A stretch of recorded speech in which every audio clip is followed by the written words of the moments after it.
I got teamed up with Billy Idelson, who had an assignment from Aaron Rubin, who was the producer of the Andy Griffith show. And he was looking for a partner.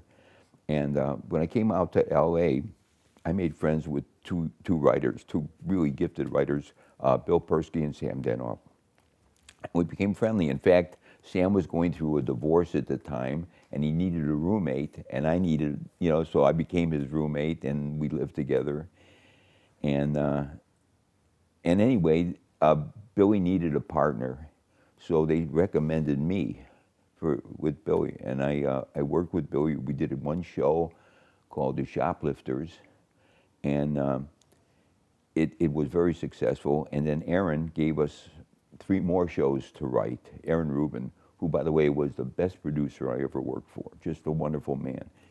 And so we started writing the Andy Griffith show, and we wrote a bunch of them together, and among other shows, because in those days, you didn't work on just one show. You got scripts from this show, you got scripts from that show, got here and there, and that's the way you made your living. I mean, there were very few staff jobs in the what I don't remember the years, but it was like about 64. 64, 60, yeah.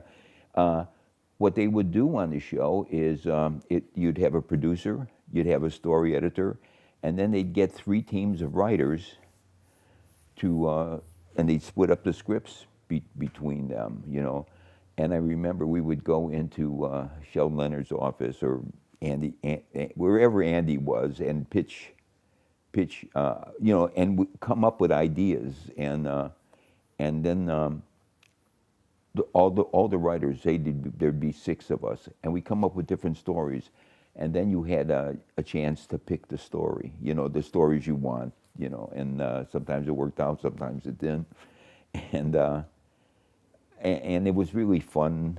I mean, it was a nice way to do writing. I mean, if you're gonna, it wasn't screaming or anything. It was just such a pleasant thing, and it spoiled me because Aaron was the kind of producer who would tell you what he wanted. If you gave it to him, that's okay. And if there was any rewriting to do, he would do it with the story editor, and it was easy. We'd write a script in a week.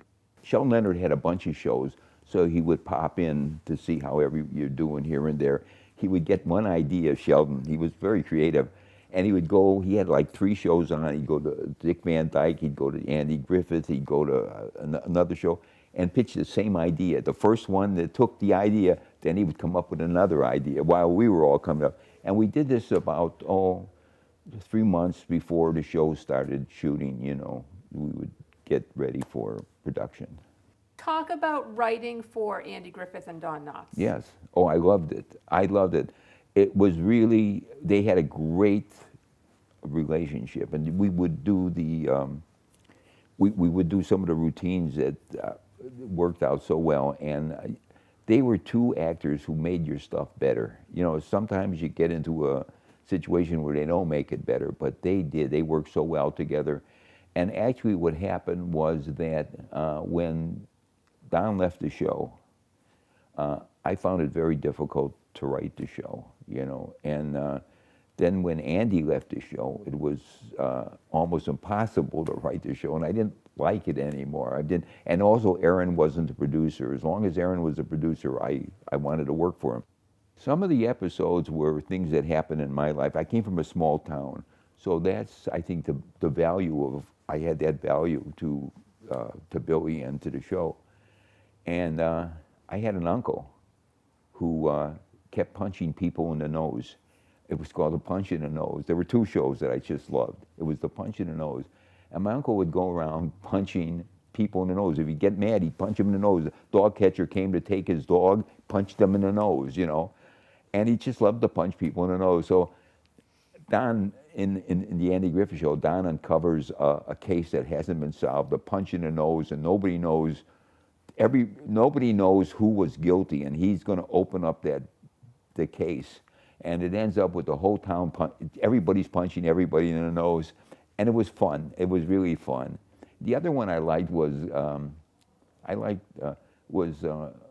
I think, and I could remember these 2. Old Blue, it was called, about a dog that Barney finds, and it belonged to a criminal. But Barney is taking care of this dog and says, treating him like a person. Go, Old Blue, go get it. And the criminal shows up, and the dog attacks Barney. And it was just fun, you know. It was just a fun.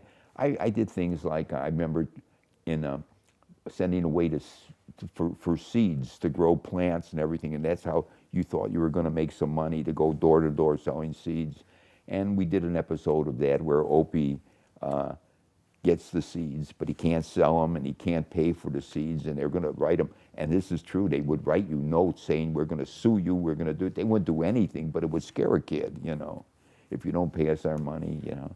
So I would do those kind of shows that seemed to come more from my background than most of the other shows I've done.